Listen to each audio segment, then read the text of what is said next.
From Robin Hood to King Arthur, Britain has a rich history of myths and legends, but now there is a new legend. Hi, my name is Ryan, and this is my search for Stumpy.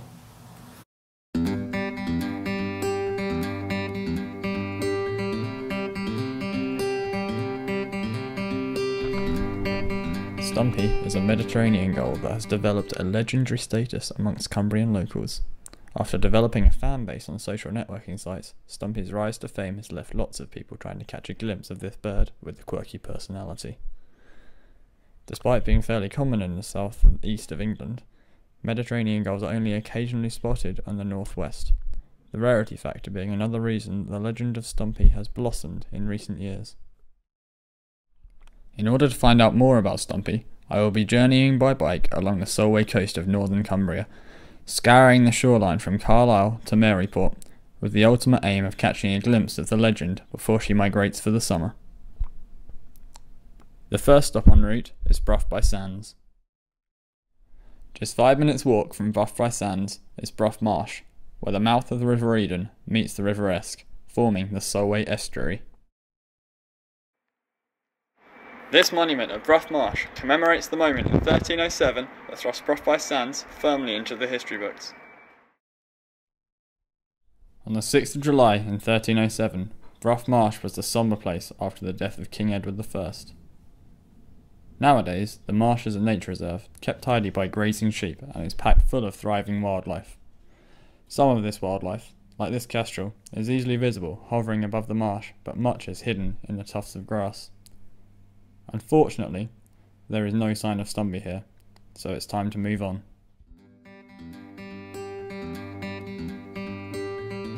Biking on to the next destination, I have to be as vigilant as possible.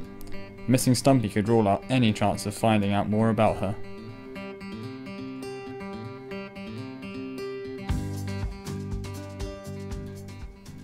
The next stop on the Solway coast is RSPB Campfield.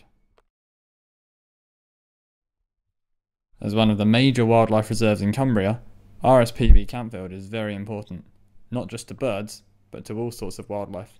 To find out just how important, I spoke to the manager of the reserve. So why is Campfield such an important reserve? Probably the best way to describe it is the diversity of different habitats. We have areas of intertidal habitat, estuary and salt marsh. We have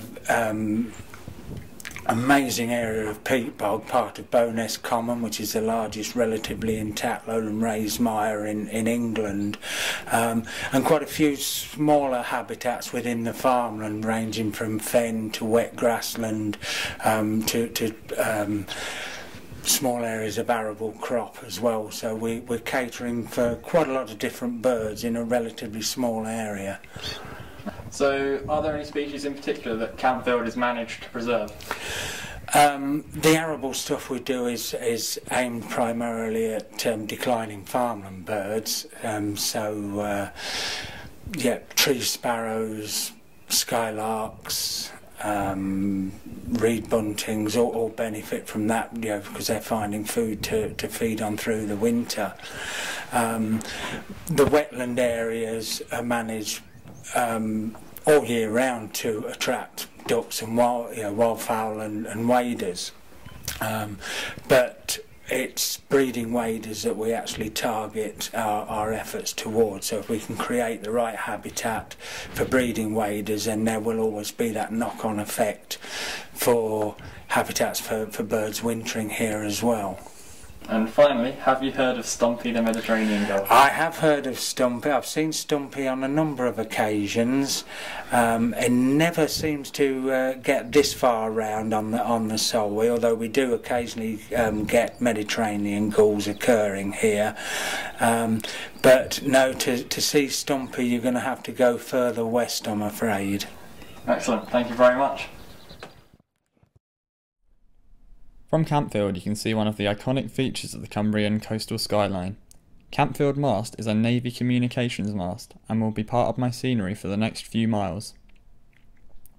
Trying not to get distracted by this gigantic structure and keep my eyes on the prize, I am now heading from Campfield, around Morecambe Bay and onto Skinburness. I finally made it to Skimbeness, but the light is setting in, so it's time to set up camp.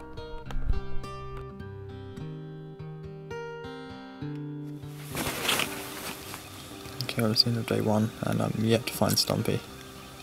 I have to say I'm pretty disappointed. We're over halfway through the Solway coast and there's no sign of her yet. Just hope tomorrow brings more luck.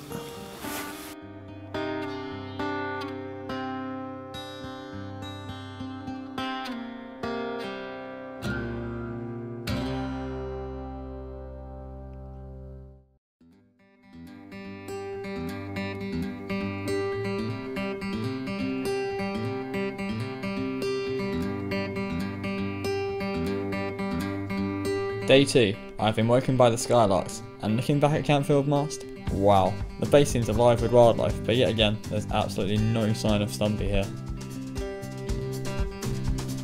After aggravating the uncomfortable saddle soreness I received from yesterday's biking, thanks to the cobbled streets of Silloth, I am finally back to smooth sailing. My first port of call today is to meet up with the AONB at Morebray Banks, and find out what they do for conservation. So what is the AONB? AONB stands for Area of Outstanding Natural Beauty. Solway Coast AONB is 118 square kilometres of landscape, designated because of its high level of nature conservation interest, its heritage interest and so on, and it's unique in the British Isles. We'll cover an area from the mouth of the River Esk, which is just on the top end of the M6 there, all the way down to Maryport. So it's about 57 kilometres of coastline. Most of that coastline is covered by salt marsh. It's almost a continuous line from the mouth of the Esk through Rockcliffe Marsh, Brough Marsh, and then around the Carderner Peninsula, Newton Arlish, Skimbeness, until you get to the town of Silloth.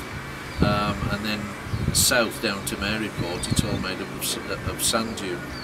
And again, you know, the sand dunes are designated as sites of special scientific interest and so on. The work done at Morebray Banks revolves around the conservation of the endangered natterjack toad.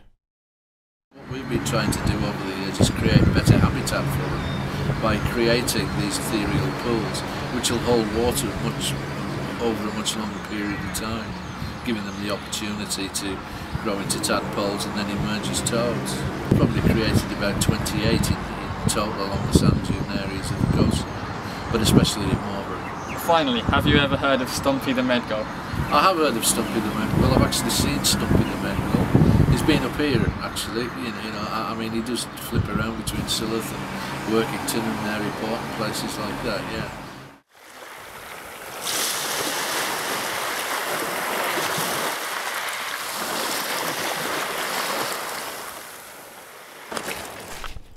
Almost 50 miles in 2 days from where I started, and I'm completely frustrated by not finding Stumpy. Unless she has migrated, there is only one place she is likely to be now.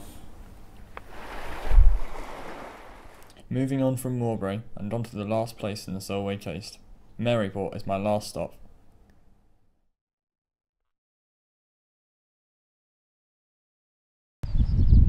Well, behind me is Maryport, the last stop on the Solway coast, and I haven't found Stumpy.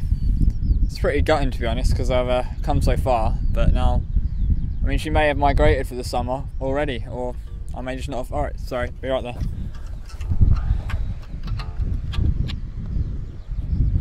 Hello mate, what's up? Alright mate, I heard you're looking for Stumpy.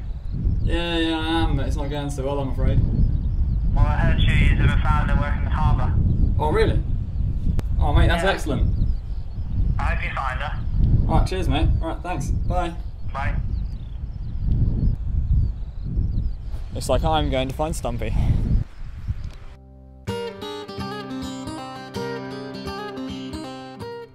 So, she's been seen in Workington, not far from here.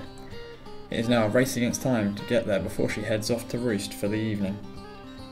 If I don't make it there in time now, then I may never get a chance to see her.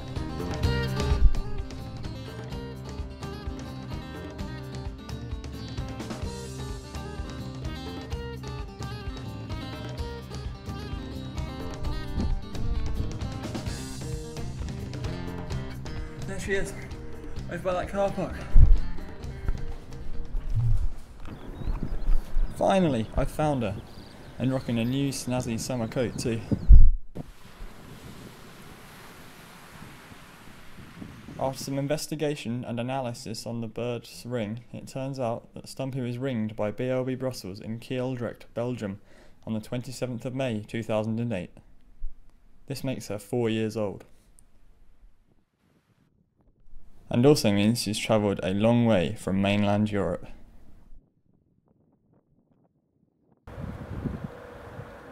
Two days, 55 miles, one Cumbrian legend and a bit of a dodgy walk later, it's all over.